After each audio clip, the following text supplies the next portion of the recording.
Science में जब भी कोई डिस्कवरी होती है ना बेटा, तो डिस्कवरी करने वाले ने तो बहुत काम किया होता है तभी वो डिस्कवरी कर पाता है। लेकिन जब वो डिस्कवरी कर देता है, सब कुछ शो कर देता है, उसके बाद जो बाकी बचे हुए लोग होते हैं ना बेटा, वो काम करना शुरू कर देते हैं। वो क्या काम करना शुरू कर देते हैं? कुछ लोग तो क्या काम करना शुरू करते हैं कि ये जो डिस्कवरी हुई है, इस डिस्कवरी से हमें क्या फायदा है, ये डिस्कवरी हमारे किस यूज की है, that is the usefulness of that discovery. ठीक है। और कुछ लोग क्या देखने लग जाते हैं कि ये जो डिस्कवरी हुई है, इसमें किस चीज की कमी रह गई है, क्या कमी रह गई है डिस्कवरी में, जो कि और ज्यादा डिस्कवरी होनी चाहिए थी, लेकिन ये डिस्कवरी उस लेवल तक नहीं पहुंच पाई है। ठीक है। सो हमारा जो आज का टॉपिक है वो भी ऐसा ही है बेटा। ठीक है, हमने बोर्स मॉडल ऑफ एटम पढ़ लिया। ठीक है, आज की वीडियो में हम देखेंगे क्या, that is the usefulness and the limitations of the Bohr's model of atom. जो बोर्स मॉडल ऑफ एटम है उसकी मेरिट्स क्या थी और उसकी डीमेरिट्स क्या थी। So welcome back to my channel, that is chemistry with Priya, जहाँ पे केमिस्ट्री को इजी से इजी वे में समझने की कोशिश की जाती है। मैं एक्सप्लेन करने की कोशिश करती हूँ ताकि वो आपको इजी से इजी वे में क्या आए, समझ में आ सके। सो आगे बढ़ने से पहले बेटा एक छोटी सी रिक्वेस्ट है, अगर आप मेरे चैनल में न्यू आए हैं तो वीडियो को कंप्लीट देखिएगा। आई एम श्योर आपको ये वीडियो समझ में आएगी और अच्छी भी लगेगी। और अगर वीडियो अच्छी लगी then don't forget to share and subscribe my channel. So without any delay, let's get started.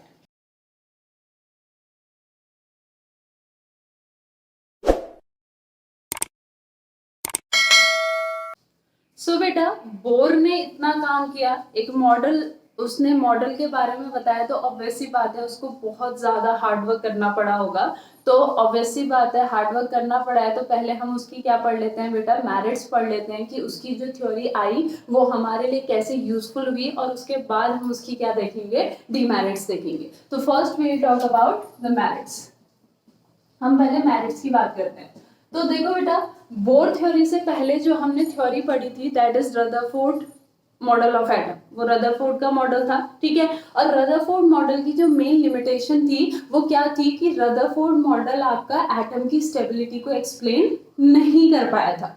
ठीक है। तो वो जो लिमिटेशन थी रदरफोर्ड की, उसी लिमिटेशन के बेसिस पे आपका बोर ने आगे काम करना शुरू किया था। यानी जो बोर ने मॉडल दिया अपना एटम का, उसकी पहली यूजफुलनेस क्या थी कि बोर ने स्टेबिलिटी ऑफ एटम को एक्सप्लेन कर दिया था।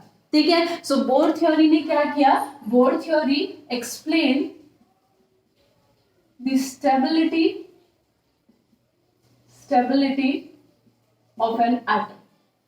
एक एटम है वो कैसे स्टेबल है, ये आपका बोर ने क्या कर दिया था, एक्सप्लेन कर दिया था। ठीक है। बोर थ्योरी के अकॉर्डिंग क्या था आपका कि जो इलेक्ट्रॉन्स हैं आपके वो क्या होते हैं, एक पर्टिकुलर ऑर्बिट में ही रोटेट करते हैं, और जब तक वो पर्टिकुलर ऑर्बिट में घूमते हैं तब तक वो एनर्जी को ना ही रिलीज करते हैं ना ही एनर्जी को गेन करते हैं। यानी उनकी एनर्जी क्या रहती है, कांस्टेंट रहती है, और कांस्टेंट रहने की वजह से वो उसी ऑर्बिट में घूमते रहते हैं और न्यूक्लियस में नहीं गिरते, इसीलिए एटम क्या रहता है, स्टेबल रहता है। ठीक है। सो बोर ने क्या कहा था, बोर ने, अगर आपको बोला जाएगा कि बोर थ्योरी जो है उसने कैसे स्टेबिलिटी ऑफ एन एटम को एक्सप्लेन किया था, तो आप वहां पे क्या लिखेंगे, अकॉर्डिंग टू बोर थ्योरी ने क्या कहा था, that an electron revolve in a particular orbit. ठीक है। जो इलेक्ट्रॉन है, an electron revolve in a particular orbit without losing energy, without losing energy. और इसीलिए क्या होता है आपका, उसकी जो एनर्जी है वो क्या रहती है, कांस्टेंट रहती है, और एनर्जी कांस्टेंट रहने की वजह से वो अपनी जगह पे क्या रहता है, बना रहता है, और एटम क्या रहता है, स्टेबल रहता है। तो ये पहली उसकी क्या थी, मेरिट थी। ठीक है। जो सेकंड मेरिट थी वो क्या थी बेटा, that Bohr theory is able to explain the line spectra of hydrogen, explain the line spectra of hydrogen। अब देखो बेटा, एमिशन स्पेक्ट्रा ऑफ हाइड्रोजन हम लोग पढ़ चुके हैं। ठीक है। एमिशन स्पेक्ट्रा ऑफ हाइड्रोजन में हमने क्या देखा था कि जब हाइड्रोजन है, हाइड्रोजन से हम क्या पास करते हैं, इलेक्ट्रिक डिस्चार्ज पास करते हैं, इलेक्ट्रिसिटी पास करते हैं एट वेरी हाई टेम्परेचर, तो वहां पे हमें क्या मिलता है, स्पेक्ट्रोस्कोपी में एक एमिशन स्पेक्ट्रा मिलता है और उसमें आपकी अलग अलग लाइंस मिलती है अलग अलग रीजन में, जिसकी वजह से वहां पे उसकी स्पेक्ट्रा को 5 पार्ट्स में डिवाइड किया गया था, Lyman, Balmer, Paschen, Brackett and Pfund. ये हम ऑलरेडी पढ़ चुके हैं। ठीक है कि जो हाइड्रोजन है, हाइड्रोजन के एमिशन स्पेक्ट्रा में आपकी क्या आती है, हमें 5 लाइंस मिलती है और वो रीजन किस किस में मिलता है हमें, Lyman, Balmer, Paschen, Brackett and fund.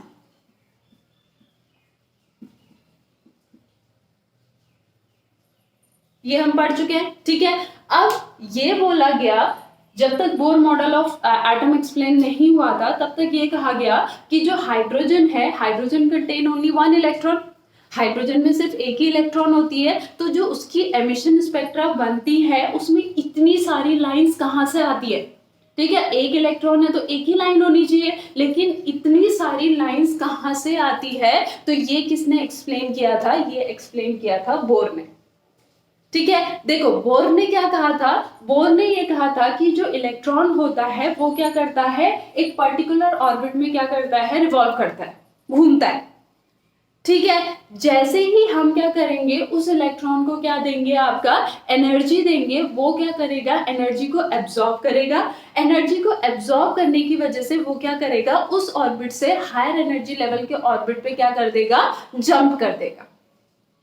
ठीक है, हायर एनर्जी लेवल के ऑर्बिट पे क्या करेगा, जंप करेगा, and that orbit is known as excited state. लेकिन एक्साइटेड स्टेट में जो लाइफ टाइम होता है वो बहुत ही क्या होता है, शॉर्ट होता है। तो वो इलेक्ट्रॉन क्या करेगा, जितनी एनर्जी उसने एब्सॉर्ब की थी उतनी एनर्जी को वो क्या करेगा, एमिट करेगा और वापस से अपनी ग्राउंड स्टेट में आ जाएगा। और जो एनर्जी वहां पे एमिट हुई, ठीक है, जो एनर्जी वहां पे एमिट हुई वो energy in the form of line वहां पे क्या होगी, हमें लाइन स्पेक्ट्रा में विजिबल हो जाएगी।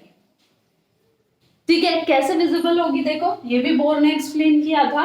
मान लो आपका एक इलेक्ट्रॉन है, ठीक है, इलेक्ट्रॉन है वो ग्राउंड स्टेट में है। ग्राउंड स्टेट क्या है, जिस स्टेट में ना ही वो एनर्जी लूज करता है ना ही वो एनर्जी गेन करता है, और ग्राउंड स्टेट में इस इलेक्ट्रॉन की एनर्जी मान लो कितनी है, E1। अब मैंने इस इलेक्ट्रॉन को क्या दिया, आपकी एनर्जी प्रोवाइड की, जिससे इस इलेक्ट्रॉन ने एनर्जी को एब्जॉर्ब किया और उसकी एनर्जी अब हो गई E2। ठीक है, तो वो क्या जंप कर जाएगा, उस ऑर्बिट में जंप कर जाएगा जिसकी एनर्जी किसके बराबर होगी, E2 के बराबर होगी। यानी जो एक्साइटेड स्टेट होगी मेरी, एक्साइटेड स्टेट की एनर्जी कितनी होगी, E2 होगी। ठीक है, लेकिन यहाँ पे जो लाइफ टाइम होगी आपका इलेक्ट्रॉन की वो बहुत ही शॉर्ट होगी, तो वो क्या करेगा, जितनी एनर्जी उसने गेन की थी उतनी एनर्जी को रिलीज करेगा और वापस किस में आ जाएगा, ग्राउंड स्टेट में। तो उसने कितनी एनर्जी रिलीज की ये हमें कैसे पता चलेगा, with the help of delta E, where delta is the change in energy. और चेंज इन एनर्जी कैसे निकलेगा, E2 माइनस E1। ठीक है, क्योंकि E1 उसके पहले खुद की एनर्जी थी, उसने एनर्जी एब्जॉर्ब की और E2 में जंप कर गया, तो उतनी एनर्जी एब्जॉर्ब की, E1 से E2 में जंप करने के लिए जो एनर्जी डिफरेंस था उतनी एनर्जी को उसने क्या किया, एब्जॉर्ब किया। तो E2 माइनस E1 करेंगे तो वो एनर्जी हमें मिल जाएगी, जो एनर्जी उसने क्या की, एमिट की वापस से ग्राउंड स्टेट में आने के लिए। ठीक है, अब प्लैंक्स क्वांटम थ्योरी के अकॉर्डिंग क्या था, E is equal to h nu, तो delta E is equal to E2 minus E1 भी क्या हो जाएगा, h nu, where nu is the frequency. तो न्यू इज इक्वल टू क्या आ जाएगा मेरा, E2 minus E1 upon h। यानी जो एनर्जी यहाँ पे रिलीज हुई है, जो एनर्जी एमिट हुई है, उस एनर्जी की फ्रीक्वेंसी पता चल जाएगी। उस एनर्जी की अगर फ्रीक्वेंसी पता चल जाएगी तो न्यू इज इक्वल टू क्या होता है, C अपॉन लेमडा। ठीक है, तो अगर हम यहाँ पे पुट करते हैं तो लेमडा इज इक्वल टू क्या आ जाएगा, अगर C अपॉन लेमडा पुट करते हैं तो C अपॉन लेमडा आ जाएगा E2 minus E1 upon h। और यहीं से अगर हम लेमडा निकालने की बात करें तो लेमडा इज इक्वल टू क्या आ जाएगा, लेमडा इज इक्वल टू आ जाएगा HC upon E2 minus E1। तो जो एनर्जी हमारी क्या हुई है, एमिट हुई है जो एनर्जी एक्साइटेड स्टेट से वापस ग्राउंड स्टेट जाने के लिए उस इलेक्ट्रॉन ने रिलीज की है, उसकी वेवलेंथ या फ्रीक्वेंसी क्या है, उसके बेसिस पे हमें लाइन स्पेक्ट्रम में उसका लाइन मिल जाएगा। उसकी वेवलेंथ और फ्रीक्वेंसी की जगह पे हमें क्या मिल जाएगी, एक लाइन मिल जाएगी, जिससे हमें पता चल जाएगा कि यस इतनी फ्रीक्वेंसी या इतनी वेवलेंथ की एनर्जी को उस इलेक्ट्रॉन ने क्या किया है, एमिट किया है। इतना क्लियर हुआ? ठीक है। अब यहाँ पे फिर वही क्वेश्चन आता है कि ठीक है, एक इलेक्ट्रॉन ने एनर्जी एब्जॉर्ब की, ठीक है, वो एक्साइटेड स्टेट में गया, एक्साइटेड स्टेट में जाके वो थोड़ी देर वहां पे रहा और उसने वो एनर्जी को रिलीज कर दिया और वो वापस ग्राउंड स्टेट में आ गया। तो एक ही लाइन तो बननी चाहिए, ठीक है, लेकिन फिर वहां पे मल्टीपल ऑफ लाइंस हमें क्यों मिलती है और इतनी सारी आपकी सीरीज क्यों बनती है? उसका जो रीजन है क्या है बेटा, बोर ने क्या कहा कि मान लो हमारे पास क्या है, एक डिस्चार्ज ट्यूब है। डिस्चार्ज ट्यूब पता है ना, electron proton neutron, electron proton की डिस्कवरी जिसके अंदर हुई है, कैथोड रे एनोड रे एक्सपेरिमेंट जहां पे हुआ है। तो हमारे पास क्या है, मान लो एक डिस्चार्ज ट्यूब है, उस डिस्चार्ज ट्यूब के अंदर क्या प्रेजेंट है, हाइड्रोजन गैस प्रेजेंट है। अब ऑब्वियस सी बात है, हाइड्रोजन गैस है तो उसमें जो पार्टिकल्स होंगे वो हाइड्रोजन एटम्स तो नहीं होंगे, वो हाइड्रोजन मॉलिक्यूल्स होंगे, ठीक है, हाइड्रोजन गैस प्रेजेंट है। अब इसमें हम क्या करते हैं, अंडर प्रेशर आपका क्या करते हैं, हाई टेम्परेचर करते हैं, यानी हाई टेम्परेचर पे इलेक्ट्रिक डिस्चार्ज करते हैं अंडर प्रेशर। प्रेशर कम है, टेम्परेचर हाई है और हम इलेक्ट्रिसिटी को क्या कर रहे हैं, पास कर रहे हैं। जैसे ये होगा वहां पे क्या होगा, आपका जो H2 है वो किस में ब्रेक हो जाएगा, एटम्स में ब्रेक हो जाएगा, ठीक है। अब ये जो एटम्स है, ये एटम्स क्या करेंगे, धीरे धीरे एनर्जी को क्या करेंगे, एब्सॉर्ब करेंगे, और जितनी एनर्जी को ये एब्सॉर्ब करेंगे उसके ही करस्पॉन्डिंग ऑर्बिट में क्या करेंगे, जंप करेंगे, ठीक है। मान लो ये एक हाइड्रोजन मॉलिक्यूल है, इसमें नंबर ऑफ हाइड्रोजन मॉलिक्यूल्स होंगे, ठीक है, एक हाइड्रोजन मॉलिक्यूल है, ये दो एटम में क्या हुआ, ब्रेक हुआ, ठीक है, ये दो एटम में ब्रेक हुआ। ये जो दो हाइड्रोजन थे, इनकी जो ग्राउंड स्टेट की एनर्जी थी वो के स्टेट की थी, के ऑर्बिट की थी, ठीक है। इस वाले हाइड्रोजन ने क्या किया, जो एनर्जी को एब्सॉर्ब किया वो एनर्जी थी एल ऑर्बिट के बराबर की, ठीक है। तो ये किस में जंप कर जाएगा, के से एल ऑर्बिट में, ठीक है। और मान लो इसने जो एनर्जी एब्सॉर्ब की वो एनर्जी थी एन ऑर्बिट के बराबर की। तो ये हाइड्रोजन कहां से कहां जंप करेगा, फ्रॉम के टू एन जंप करेगा। अब देखो बेटा, मान लो ये है मेरा के ऑर्बिट, ठीक है, ये है मेरा आपका एल ऑर्बिट, ये है मेरा एम ऑर्बिट और ये है मेरा एन ऑर्बिट, ठीक है। पहले क्या थे, मेरे जो दोनों इलेक्ट्रॉन्स थे वो यहां पे थे, ठीक है। फर्स्ट हाइड्रोजन ने क्या किया, फर्स्ट हाइड्रोजन के इलेक्ट्रॉन ने एनर्जी को एब्सॉर्ब किया, एल ऑर्बिट में वो जंप कर गया, ठीक है। अब वो ऑब्वियस सी बात है, ज्यादा देर तो वहां रहेगा नहीं, तो वो क्या करेगा, वापस से कहां आ जाएगा, के ऑर्बिट में आ जाएगा, और ये वाली जो लाइन है मुझे स्पेक्ट्रोस्कोपी में दिखाई देगी, ठीक है। लेकिन इसने जो एनर्जी एब्सॉर्ब की वो यहां तक की थी, तो ये कहां जंप करेगा, एन ऑर्बिट में जंप करेगा, और जो एनर्जी रिलीज करेगा वो इतनी रिलीज करेगा। लेकिन देखो बेटा, ये अलग अलग वे में इतनी एनर्जी रिलीज कर सकता है, कैसे, पहला तरीका क्या है कि जितनी एनर्जी इसने यहां से यहां जाने में ली उतनी एनर्जी एक साथ ये वापस कर दे, तो जितनी एनर्जी ये रिलीज की थी उस फ्रीक्वेंसी की लाइन हमें मिल जाएगी। दूसरी बार ये क्या करता है कि पहले एन से एम ऑर्बिट में आता है और उसके बाद एम ऑर्बिट से कहां जाता है, के, वापस आया ग्राउंड स्टेट में। लेकिन इसने जो एनर्जी पहले एक टाइम में रिलीज कर दी थी, अब वो कितने पार्ट में रिलीज की, दो पार्ट में रिलीज की। तो अब जो लाइन यहाँ पे हमें मिली थी और जो लाइन यहाँ पे हमें मिलेगी वो इंटायरली क्या होंगी, अलग होंगी, क्योंकि इसका जो वेवलेंथ होगा वो अलग होगा, इसका वेवलेंथ अलग होगा और इसका वेवलेंथ अलग। इतना है। नेक्स्ट तरीका क्या है कि आपका पहले ये यहां जंप करे और उसके बाद यहां जंप करे, मिल गई टोटल 1 2 3 4 5 लाइनें अलग अलग मिल गई, एक ही इलेक्ट्रॉन से 5 अलग अलग लाइनें मिल गई। या फिर यहाँ पे क्या करें, पहले N से M में, फिर M से L में, फिर L से K में, यानी एक ही इलेक्ट्रॉन से मुझे कितनी डिफरेंट लाइंस मिल गई, 1 2 3 4 5 6 7 8 डिफरेंट लाइंस मुझे मिल गई एक ही इलेक्ट्रॉन से। तो सोचो इस हाइड्रोजन गैस में कितने मॉलिक्यूल्स होंगे, उन मॉलिक्यूल्स में कितने एटम्स होंगे, उन एटम्स के हर इलेक्ट्रॉन की एनर्जी आपकी जो रिलीज होगी वो जरूरी नहीं है एक जैसी हो, वो अलग अलग होंगी, और जो एनर्जी होगी उसी की फ्रीक्वेंसी की बेसिस की लाइन हमें कहाँ मिलेगी, स्पेक्ट्रोस्कोपी। और इसीलिए हमें क्या मिलती है, आपकी जो लाइन स्पेक्ट्रा होता है, आपका एमिशन स्पेक्ट्रा होता है आपका हाइड्रोजन का, उसमें हमें नंबर ऑफ लाइंस देखने को मिलती हैं। और वो अलग अलग सीरीज क्यों बनाती है, क्योंकि जो एनर्जी रिलीज होती है वो एनर्जी आपकी या तो अल्ट्रावायलेट रीजन की होती है, या विजिबल रीजन की होती है, या इंफ्रारेड रीजन की होती है। तो अलग अलग रीजन में होने की वजह से हमें क्या मिलती है, वहां पे अलग अलग सीरीज मिलती है। तो ये किसके थ्रू एक्सप्लेन हो पाया था, ये एक्सप्लेन हो पाया था बोर मॉडल ऑफ एटम के थ्रू। इतना क्लियर हो बेटा, ठीक है। सो ये दो उसके क्या थे, मेजर मेरिट्स थे, मेजर यूजफुलनेस थे।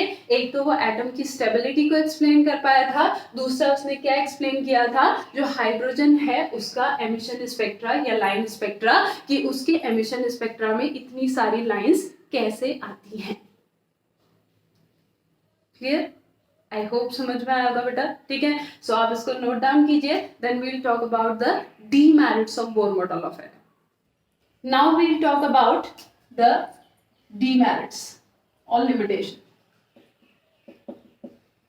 ठीक है, तो इतना सारा स्टडी करने के बाद भी बेचारे में कुछ ना कुछ प्रॉब्लम रह गई थी, जो उसकी क्या आ गई, डीमेरिट्स आ गई। तो पहली जो डीमेरिट थी वो क्या थी, कि वो हाइड्रोजन और हाइड्रोजन लाइक स्पीसीज का लाइन स्पेक्ट्रा तो एक्सप्लेन कर पाया था, लेकिन मल्टी इलेक्ट्रॉन जो सिस्टम है, जैसे अगर मैं किसकी बात करूं, मान लो लिथियम की बात करूं, लिथियम में मेरे कितने हैं, 3 इलेक्ट्रॉन्स हैं, ठीक है। बेरिलियम की बात करूं, बेरिलियम में एक एटम में कितने इलेक्ट्रॉन्स है, 4 इलेक्ट्रॉन्स है। तो उसके एमिशन स्पेक्ट्रा को बोर मॉडल एक्सप्लेन नहीं कर पाया था। तो जो पहली लिमिटेशन थी वो क्या थी, inability to explain the line spectra of multi-electron system.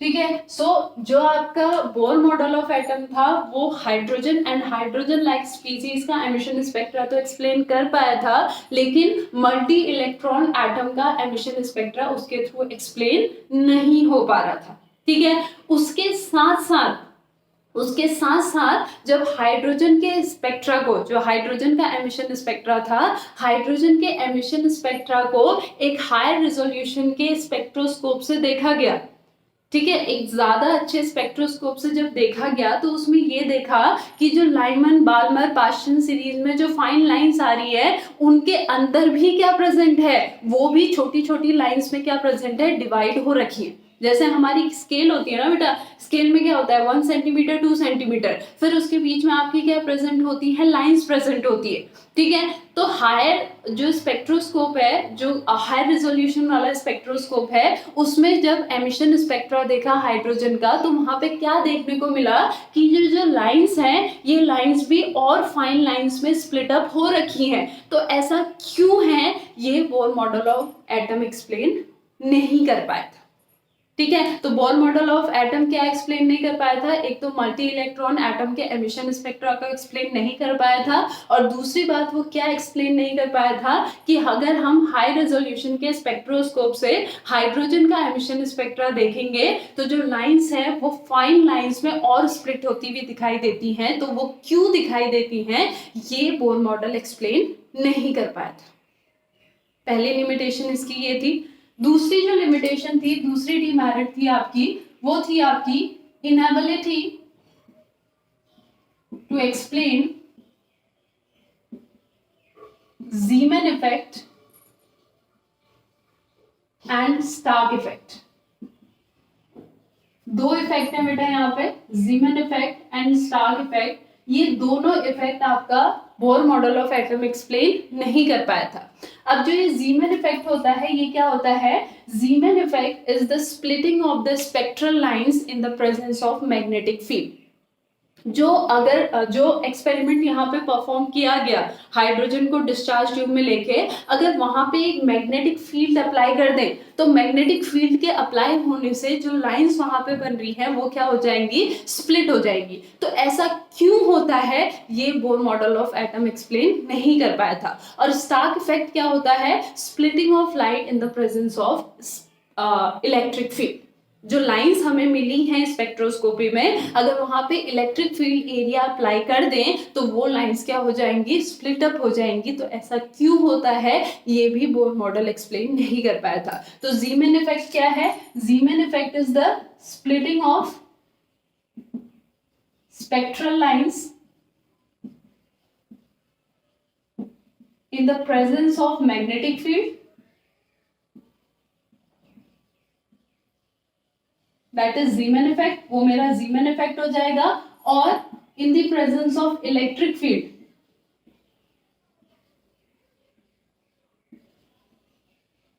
ये मेरा क्या हो जाएगा? Stark effect.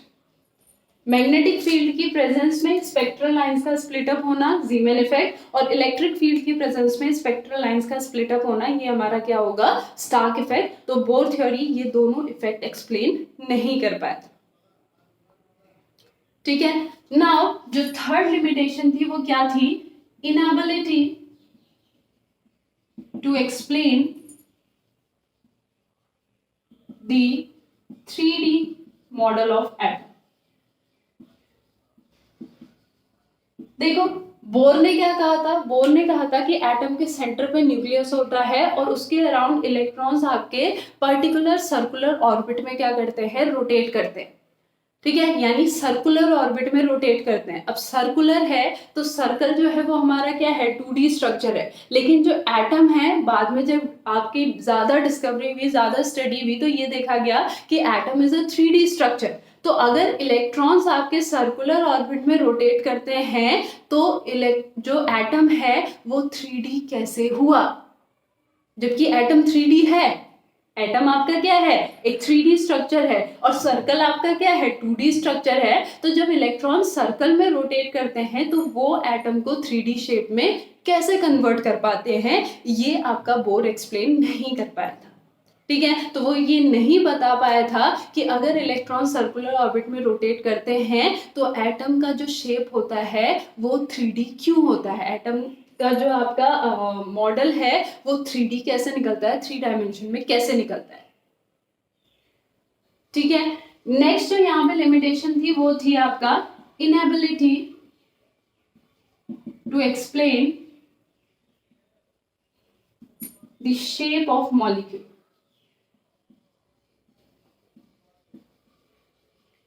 अब देखो बोर ने क्या कहा था? बोर ने कहा था कि सेंटर में होता है न्यूक्लियस, उसके अराउंड इलेक्ट्रॉन आपके सर्कुलर ऑर्बिट में रोटेट करते हैं, यानी उसके अकॉर्डिंग तो एटम का शेप कैसा होना चाहिए? सर्कुलर होना चाहिए। लेकिन जो हमारे कोवेलेंट मॉलिक्यूल्स होते हैं जिनमें कोवेलेंट बॉन्ड होता है, कोवेलेंट बॉन्ड की एक पर्टिकुलर डायरेक्शन होती है, वो डायरेक्शनल बॉन्ड्स होते हैं। ठीक है, यानी जहां पे कोवेलेंट बॉन्ड आते हैं वो मॉलिक्यूल को एक पर्टिकुलर डायरेक्शन में ओरिएंटेट करते हैं, जिसकी वजह से उस मॉलिक्यूल की एक पर्टिकुलर शेप बन जाती है।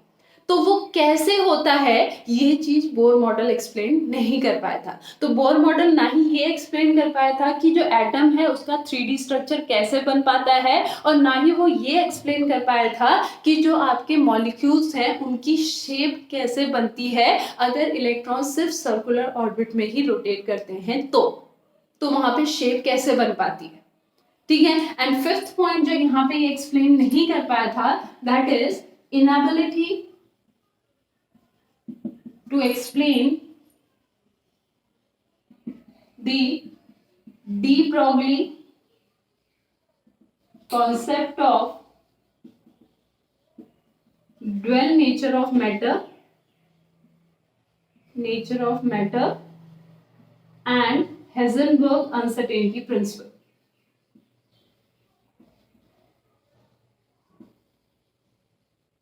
ठीक है।